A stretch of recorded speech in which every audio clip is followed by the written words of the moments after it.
آپ reproductive health یعنی تولیدی صحت کے کسی بھی آن لائن چیٹ روم میں جائیں، وہاں زیر بحث یہ ہوگا کہ حمل ٹھہرنے کا امکان زیادہ کرنے کے لیے کون سی خوراک کھانی چاہیے۔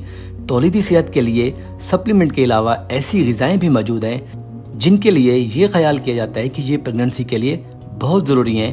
سنی سنائی باتیں اور تمام ایکسپرٹس کے مکس اپ اپنی جگہ، لیکن اس بارے میں اصل شواہد کیا کہتے ہیں؟ کیا واقعی یہ تمام چیزیں اور غذائیں مرد اور عورت کی تولیدی صحت میں کیا واقعی اضافہ کرتی ہیں؟ کیا واقعی پیٹ میں موجود بچے کی نشو و نما بہتر ہو سکتی ہے اور کتنی مدد ملتی ہے؟